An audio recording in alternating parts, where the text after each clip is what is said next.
6:44. Time for the papers this morning with broadcaster Claire Muldoon and the political editor of HuffPost UK, Kevin Schofield. Good morning to you both. Kevin, let's have a look at Labour's latest U-turn. Yeah, incredible, isn't it? I mean, the papers are playing it big. It's front page of the Mail, the Guardian, the Times. Not great front pages for Keir Starmer, it has to be said. They'll be hoping it's a bit of a one-day wonder. Get out the way. How can it be a one-day wonder? This was a flagship policy. Well, it was, and also it's been dragged out of them. That's the problem as well. This has been going on for months and months and months. We've known that the £28 billion a year pledge was heading for the buffers. Well, it was a very big pledge, wasn't it, really? A very big pledge. You know, 2021, Rachel Reeves said she was going to be the first Green Chancellor, £28 billion a year, and then last year that was watered down to £28 billion in the second half of the next Parliament, and now it's just been completely... She's not so green anymore. Well, so they had a briefing yesterday with journalists in Parliament, and she was asked, are you still going to be the first Green Chancellor? And she said yes. Oh. But maybe just not quite as green as this, according to the Mail, on February the 6th, Keir Starmer said, we're going to need investment, that's where the £28 billion comes in. Yeah. That investment is desperately needed. Yeah, that was 3 days ago. 3 days ago. So, was it Harold Wilson said a week is a long time in politics? So 3 days? So, yeah, well, that just shows the internal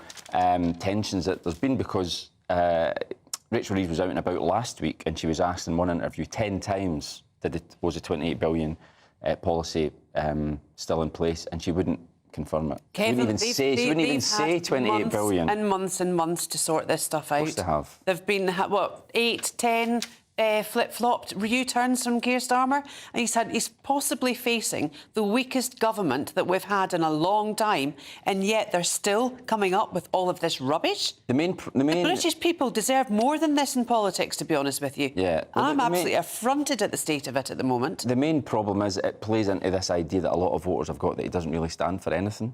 So the actual nitty-gritty of the policy, most normal people don't really care about that, but what they don't like is this idea that he will just blow in the wind, he just cares about getting elected, he'll get rid of anything that he supposedly believes in. But this won't get him elected if he keeps U-turning fundamentally. Exactly, well, that's the problem. The front page of The Guardian there says, it sort of names the people who are feeling very miffed about this. Campaigners, unions, energy bosses, they're all absolutely distressed. But they're miffed about the green side of things. What about just the economic side of things? It's going to cost. Yeah, but how are Labour going to...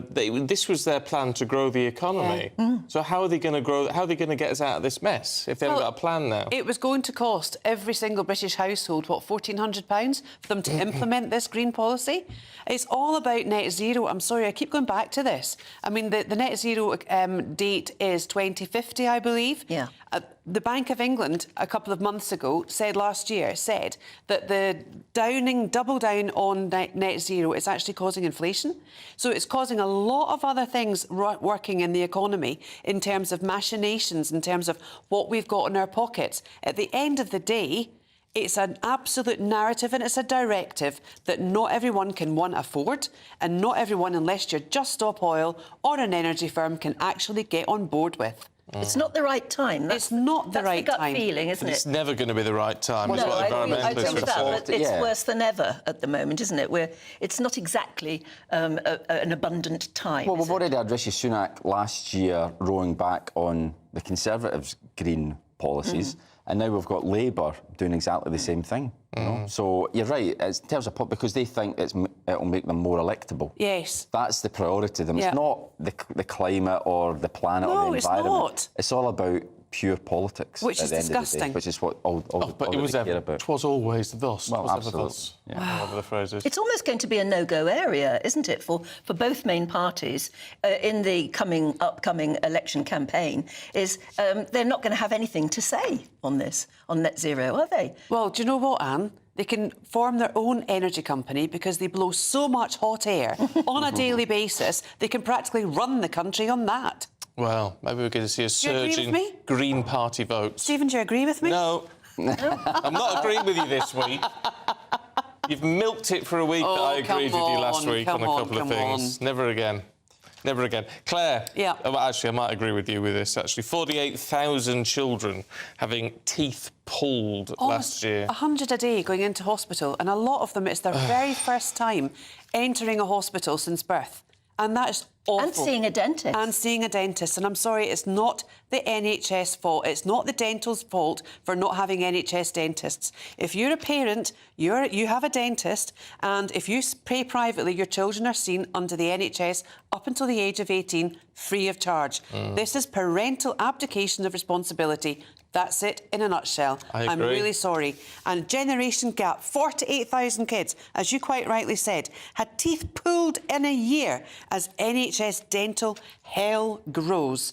We're in a nation of decay.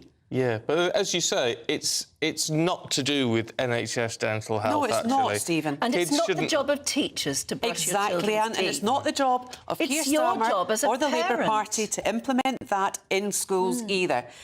Parents, I'm sorry, get the brushes out, get your children's teeth brushed, and get them in a healthy diet without these sugary, high-energy drinks. Get a life and get a smile. Well, yeah, I mean, our dentist actually said that the parents should be brushing Yes. his teeth until they're 8. That's what they said. Well, I don't agree with that. 8 years old is what he told me, and then after that you can observe it and then leave them to do it on their own. 8 I thought was quite you old. make it but... a ritual, though, don't you, where you may not have to actually brush their teeth. I find that quite surprising. But you stand over them until you are absolutely sure that they understand the ritual. It's part of a routine. Yeah, it's a You know, routine. it's a routine, absolutely. and, you know, it's a good discipline. Yeah. Brush your teeth before you go to bed, and we'd still Yes. do it now. Yes. Yeah, absolutely. Yes. It becomes a habit. Yeah, that's what I'm saying. It's a good habit. Yeah. So I'm sorry, generation gap, it's a parental gap in terms of But bringing why up are we the so children. afraid to point our fingers at parents? Why instead? I mean, this is one of Keir Starmer's thoughts, isn't it? Is that we get a whole generation of teachers to stand know. over our children It's and make abhorrent. them brush the teeth. I understand that it's important to do something fast, but we should be saying this to parents. Yes, of course we should. You know what, Anne? It's more or less the nanny state. Keir Starmer and the Labour Party would love children to be able to go to nursery in nappies still. I'm sorry, but if you've got a teacher who's been to university, who's been to college, who's done all the teacher training and is there to teach our children a job that we as parents don't do unless we are parents of, teacher or parents, I'm sorry, it's not their job to change nappies, toilet train or brush teeth. I read an I interview agree. with a nursery nurse Twice. who said that the reason that they have a big problem with nursery schools at the moment with the staffing is because now they have more work to do. Yes. They have to change nappies Yep. on children who shouldn't be wearing nappies. Yeah. That's... And they have to feed children who should know how to use cutlery What are themselves. parents doing? What Yeah. are parents doing? I I just don't don't know. understand it. Don't know. Look, let's change tack slightly. Kevin, in the Telegraph this morning, I hate having a kick at Joe Biden Why? because I don't like attacking old people who are He's the getting a bit president of the mentally United But States. I know that's the issue, isn't it? That is the problem. But was he vice president? Well, someone should tell him or He's remind forgotten. him. I mean, so the good news... He should be at home relaxing. The good news for Joe Biden is that he's not going to be prosecuted for retaining classified documents from when he was vice president. The bad news is that he's not being prosecuted because basically they don't think he's mentally up to it. Because while he was being interviewed over this investigation, he couldn't remember when he was vice president. He couldn't even remember within several years when his son, Beau, had died. He was a Yeah, bit confused. all right. But actually, there are rules in place when it comes to the mental health of a president. Yeah. And if he's that bad, then he could be removed. Yeah, but we're in an election year. He beat Donald Trump the last time. The Democrat, clearly a lot of them believe he's their only hope of beating Donald Trump this time. So Well, that's apparently he's gonna why run he again. is standing, Well, because that's why he's under such he certainly pressure believes from it. his own party. Yeah. Because they haven't got anyone else to stand. So they're putting pressure on him to stand when actually he may not want to. Well, the thing is, he's 81. So if he gets this is elected obscene. again, he'll be 85, 86 But I by thought the end that of was the the whole second term. point of having Kamala Harris. Yeah. Yeah, well, I think they're- Where is long she since- been? but Where's the- she well, the gone? long since worked out that she is not palatable No, to the the American Biden family public. hate her, apparently. So she Oh, for won't. heaven's sake. There's no chance of her ever being the candidate. They can't continue like this. I mean, God love him, and I'm viewing him just as a A human being. A human being, an old man. It's a difficult enough job for somebody in the peak In their physical 50s. and mental condition. I find it real difficult to watch these videos. Yeah, me too.